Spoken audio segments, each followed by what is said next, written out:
আগে কত বৃষ্টি যে দেখেছি শ্রাবণে, জাগেরই তো এত আশা ভালোবাসায় মনে, ভালোবাসায় মনে। সে বৃষ্টি ভেজা পায় সামনে এলে হায় ফোটে কামিনী, আজ ভিজতে ভালো লাগে শূন্য মনে জাগে প্রেমের কাহিনী। নমস্কার বন্ধুরা, শুভ সকাল। তোমাদের সকলকে আমার চ্যানেলে অনেক স্বাগত রইল। আশা করি তোমরা সকলে খুব ভালো আছো, আমিও বেশ ভালোই আছি। তো এখন বাজছে সকাল 6টা। আমার বর কালকে রাত্রে বাড়িতে এসেছিল, তো সকালবেলাতে এখন অফিসে যাচ্ছে। তো কালকে সারা রাত্রির বৃষ্টি হয়েছে, এমনকি সকালবেলাতে জানো তো ঝড়ও হয়েছে। তো গাছের ডালগুলো দেখো কেমন সব ভেঙে ভেঙে পড়ে আছে, আর এইদিকে কচু গাছগুলো তো একদম মাটিতে শুয়ে গিয়েছে। তো বরের যেহেতু ডিউটি আছে, সেহেতু অফিসে যেতেই হবে, সেই কারণে ও রেনকোট পরে ভিজতে ভিজতে অফিসে চলে গেল। এখন আমি কি করব, যাই ঘরের কাজগুলো করি। তো এই দিকে দেখলাম ফুল গাছে ফুল আছে, তার কারণ হচ্ছে আজকে তো বৃষ্টি পড়ছে। তো যে এসে সকালবেলাতে প্রতিদিন ফুল তুলে নিয়ে যায়, তার আজকে আসার আর সুযোগ হয়নি, কারণ বৃষ্টি পড়ছে, সেই কারণে ভিজে যাবে আসতে গেলে। তো যাই হোক, ভাবলাম তাহলে ফুলগুলো তুলেই রাখি। এখন যদি গিয়ে ঘরে ঘুমিয়ে যাই, তাহলে ঘুম থেকে উঠলে কিন্তু আর ফুল পাবো না। আর বৃষ্টির দিনে এত সকাল সকাল উঠেই বা কী করব, সেই কারণে ফুলগুলো তুলে একটু ঘুম দিব। কালকে বললাম বর্ষাকাল আমার খুব ভাল লাগে, তো দেখো ভগবান একদম বর্ষাকাল ঢেলে দিয়ে দিয়েছে। মানে ভগবান যদি আমার এরকম সব কথা শুনতো তাহলে তো খুব ভালোই হতো। খালি বলেছি বর্ষাকাল ভালো লাগে, সেই কারণে আমাকে বর্ষাকালের জন্য জল দিয়ে দিয়েছে। তো যাই হোক, আমার জন্য ভালো না হলেও যারা ধরো জমি টমিতে কাজ করে, যাদের জলের খুব প্রয়োজন ছিল, তো তাদের জন্য তো অন্তত ভালো বৃষ্টি এসছে বলে। তো কালকে তো সারাদিন বৃষ্টি পড়েছে, সারাদিন কালকে সেরকম বৃষ্টি হয়নি, মানে কখনো হচ্ছে কখনো থামছে। আর কালকে রাত্রির থেকে এমন বৃষ্টি শুরু হয়েছে, এখন পর্যন্ত ছাড়াছাড়ি কোনো সিনই নেই, সারা রাত্রির বৃষ্টি হয়েছে। তো সকালবেলাতে বর অফিসে গেল, ও যাই হোক রেনকোট পরে গেল। তারপরে এই যে বোন এখন অফিসে গেল, ও তো রেনকোট কিনেনি, তো ওর ছাতা আছে, ছাতা নিয়ে গেল। মনে হয় না ছাতাতে বৃষ্টি আটকাবে, গা হাত পা ভিজে যাবে, মাথাটা হয়তো বেঁচে যাবে। আর ছেলে সেই সকালবেলাতে উঠেছিল ঘুম থেকে ওর বাবার সঙ্গে, দিয়ে ওর বাবা চলে গেল, দিয়ে বলছে মা আমি আর ঘুমাবো না, ওপর নিচ করবো। তো উপর নিচ করবো বলে ওর মাসির কাছে গিয়ে ঘুমিয়ে গেছে। তো এখনই উপরে গিয়েছিলাম, দেখলাম চাদর টাদর মুড়ি নিয়ে ঘুমাচ্ছে, কারেন্ট নেই। আর এমনিতেও ফ্যানের কোনো দরকার নেই, কারণ ওয়েদার ঠান্ডা হয়ে আছে। তো বোন আজকে দেখছি বাসন টাসন মেজে গিয়েছে, ঘরটা মুছেনি, কারণ ঘরের মধ্যে প্রচুর জল আছে আর বৃষ্টি পড়ছে। তো তো জলের ছিটামিটা আসছে, এসে ঘরটা ভিজে ভিজে আছে, ঘরটা দেখি পরিষ্কার করে আমি মুছবো। ও বাসনটা মেজে রেখে গেছে, যাই হোক ভালো করেছে, না তো বাসন মাজতে গিয়ে আমি ভিজে যেতাম। ও সকালবেলায় স্নান করবে, তো সেই কারণে হয়তো আরও বাসনটা মেজে গেছে। আর চা করে রেখে গিয়েছে, মুখটা তো ধোয়া হয়ে গেছে আমার। তো এখন যাব, গিয়ে চাটা যদি গরম থাকে তো ভালো, আর যদি গরম না থাকে তাহলে একটু গরম করে চাটা খাবো। আর আমি উঠেছিলাম ওই যে সকালে একবার, দিয়ে গিয়ে আবার শুয়েছিলাম, দিয়ে ঘুমিয়ে গেছিলাম। ঘুম থেকে এই উঠলাম। তো চলো চাটা গরম করে খাই, খেয়ে কাজ কাম সারি, তারপরে বৃষ্টিতে কি রান্না করব জানি না, ইচ্ছে আছে একটু খিচুড়ি রান্না করার। তো আজকে দেখি খিচুড়ি রান্না করব। বাইরে তো বেশ ঝমঝম করে বৃষ্টি পড়ছে, তো বাইরে গিয়ে এখন কাজ করতে পারবো না, এত সকালবেলায় বৃষ্টিতে ভিজে কাজ করলে ঠান্ডা লেগে যাবে। তাই ভাবলাম বাইরে যে কাজগুলো আছে একবারে সাঁঝ যখন করবো তখন করে নিব। তো চা খাচ্ছিলাম বসে বসে, তো চা খেতে খেতে কি আর টাইম কাটে, তো ভাবলাম ভলুর সঙ্গে একটু খেলা করি। তো এই ভলুকে যখন আমি বিস্কুট দিই খেতে, তখন মুখের কাছে দিয়ে আবার টেনে নিই। তো এরকম যখন বারবার করি না, তখন বেচারা না আর বিস্কুটটা খেতে চায় না। তারপরে যখন আবার দিতে যাই, তখন আবার খেতে যাই, তখন আমি আবার টেনে নিই।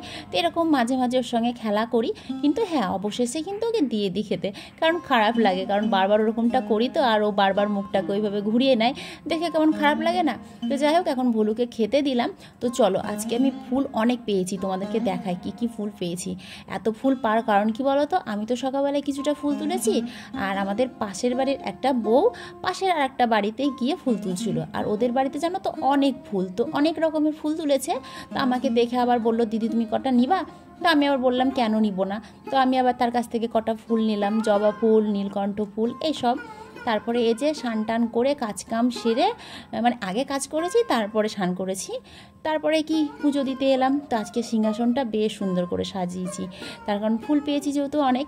তো ঠাকুরটা দেখো কত সুন্দর লাগছে দেখতে আজকে, আর ফুল টুল দিয়ে সাজালে বেশ ভালোই লাগে, তাই না?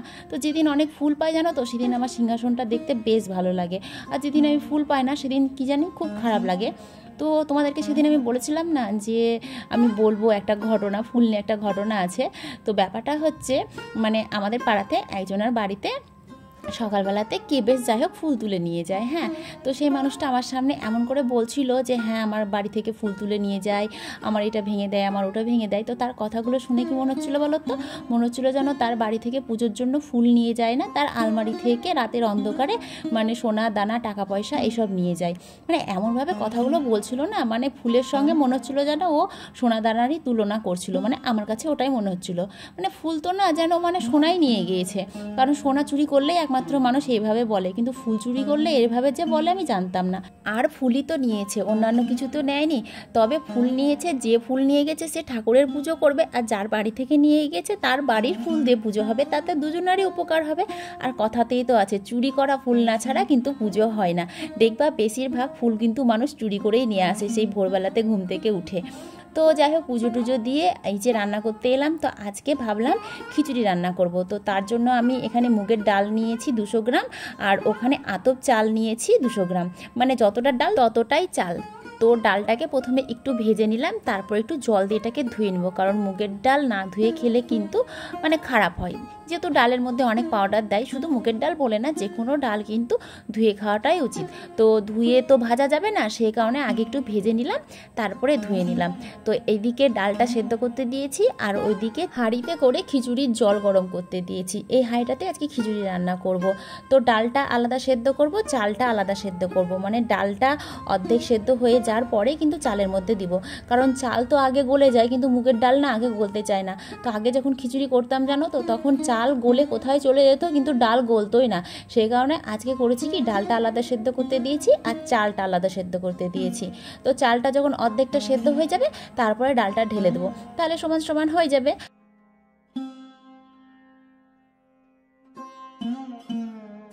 খাসা আতপ চালের খিচুড়ি হচ্ছে, তাও আবার মুগের ডাল দিয়ে। সেখানে বাদাম না দিলে ভালো লাগে খেতে, সেই কারণে এখানে 100 বাদাম নিয়ে এসেছি। তো বাদামগুলোকে হালকা একটু ভেজে নিয়ে তুলে রাখলাম।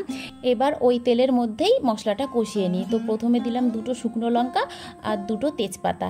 এবার দেবো এর মধ্যে একটু জিরে। জিরেটা যেই লাল লাল করে ভাজা হয়ে গেল, ওর মধ্যে এবার মশলাটা দিয়ে দিলাম। এখানে আদা, জিরে আর লঙ্কা বাটা আছে। তো আজকে শুকনো লঙ্কা দিয়েছি বলে মশলার রঙটা কিন্তু একটু লাল লাল হয়েছে। তারপরে যেই মশলাটা কষানো হয়ে যাবে অমনি কিন্তু আমি খিচুড়ির মধ্যে দিয়ে দেবো।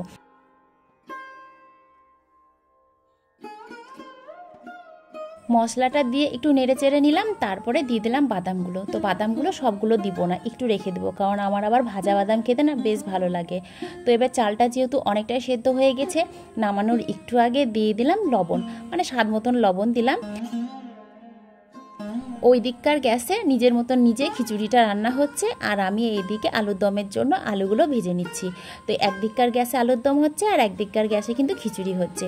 তো খিচুড়িটা যেহেতু আমার হয়ে গেছে, তো নামানোর আগে একটু দিয়ে দিলাম চিনি, আর দেবো তোমার একটু গরম মশলা। তো চিনি দিয়ে আগে একটু নেড়ে চেড়ে দিই, তারপরে গরম মশলা দিয়ে এটাকে নামিয়ে নেব।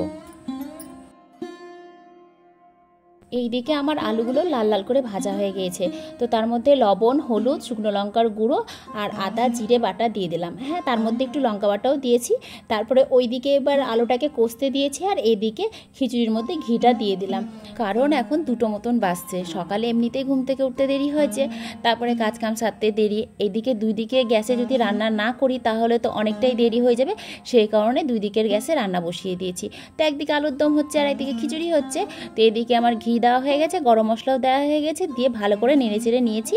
তো খিচুড়িটা আমার ওইদিকে হয়ে গেল, এদিকে প্রায় আলুর দমটাও হয়ে গেছে। মশলা দিয়ে কষিয়ে জল দিয়ে আলুগুলোকে ঢেকে রেখেছিলাম। তো আলুগুলো সেদ্ধ হয়ে গেছে, তাই ওর মধ্যে চারমগজ বাটা, পোস্ত বাটা আর একটু কাসুরি মেথি দিয়ে দিলাম।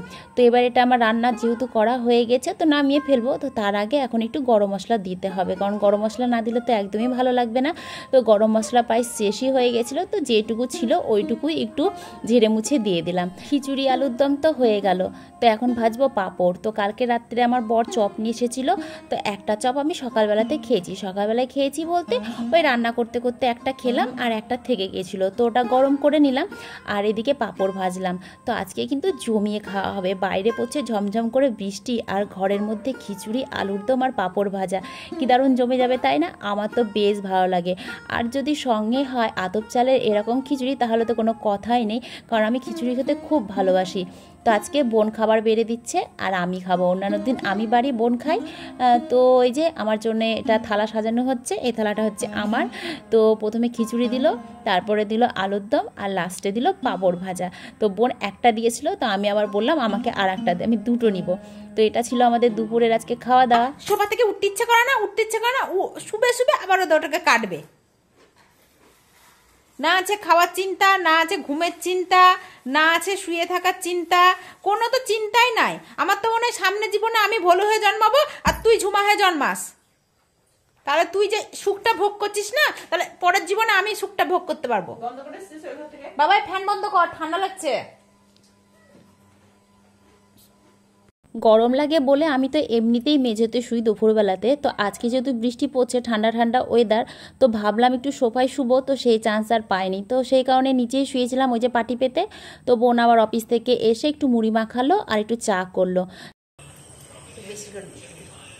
বাংলার বসুন্ধরা, এটা দিয়ে আমাদের চুলের ওপর নারকেলের তেল নিব ভাবি, দোকানে যাই সব নিই, নারকেলের তেল নিতেই ভুলে যায়। বাংলার বসুন্ধরা,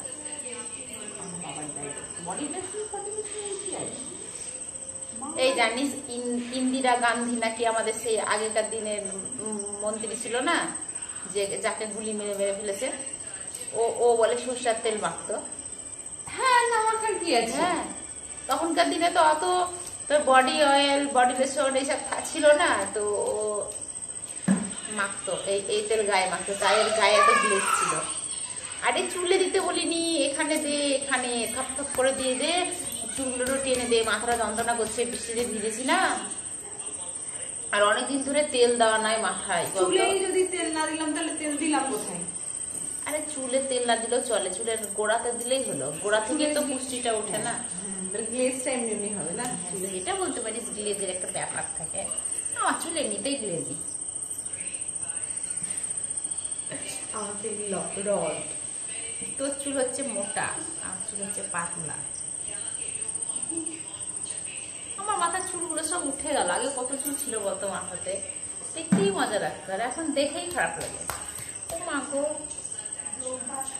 আজ কদিন পর তেল দিচ্ছি মাথায় আমি। তুই আমাকে বলে রেখেছিলি যে আমি আগে তেল দিয়েছি, বলতে পারবো।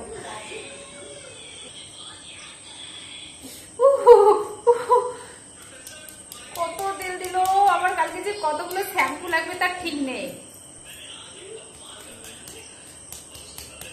তেলটা পুরো ব্রেনে যাবে, ব্রেনে গিয়ে তোর ব্রেনে হিট করবে, তবে তোর বুদ্ধি খুলবে।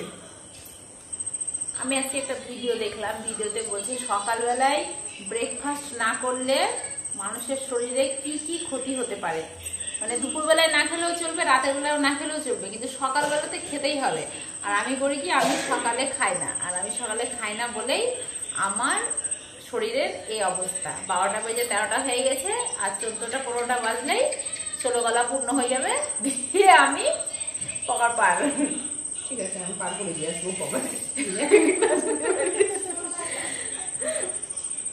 পকার পার হয়ে যাবো। তো না আমি আচ্ছা সব ফালতু ফালতু কথা বল। দিদা আসবে বলছিল, দিদা কবে আসবে? দিদা আসবে। পুজো ফোন দেখছো, ফোন দেখো, অত কথা বলো না। কি বললি? হ্যাঁ, মাসি আছে তো নিচে, মাসি যখন যাবে তখন নিয়ে যাবে। তো বল কবে আসবে দিদা? আসবে, ওর কি একটা কাজ আছে, ওই কাজটা করে আসবে। বাবা, এই বুড়ে বয়সেও কাজ? হ্যাঁ, ওর ওই যে আধার কার্ডের লিঙ্ক নাকি ওই রেশনের জন্য। ওর লিঙ্ক কি ঠিক হচ্ছে না এতদিন ধরে? না, আমাকে আবার টিপছাপ দিতে যেতে হবে। যাবি আর টিপছাপ দিবি, দিয়ে একসঙ্গে নিয়ে চলে আসবি। ওটাই কথা। এরকম এরকম এরকম কর না, এরকম এরকম কর না। যদি মালিশ খেতে চাও তাহলে চলে আসতে পারো। ইনি মাথায় তেল দিয়ে দিতে পারে, খুব ভালো। হ্যাঁ 1000 টাকা করে নেবো তেল দিয়ে দিয়ে। হ্যাঁ 300 বছর 100 টাকা কথা মনে পড়ে গেল আমার। ওই টেসনে আমি বুঝতে পারছিলাম না লোকটার ঘাড় কেন টিপছে, টিপেই যাচ্ছে, একবার হাত টিপছে, একবার গলা টিপছে, একবার ঘাড় টিপছে। পরে বুঝলাম যে এটা তো মালিশ করে। তো লোকে 300 বছর 100 টাকাতেই পাবে, আর তবে 1000 টাকায় আসবে। টাটা, গুড নাইট সবাইকে, সবাই খুব ভালো থেকো। আজকে শরীরটা সত্যি খুব খারাপ ছিল সকাল থেকে, বিছানা করা বাকি গেছে, বিছানাটা করে ঘুমাবো। আজকে দুপুরবেলাতে একটু ঘুমাইনি, ঘুম আসেনি।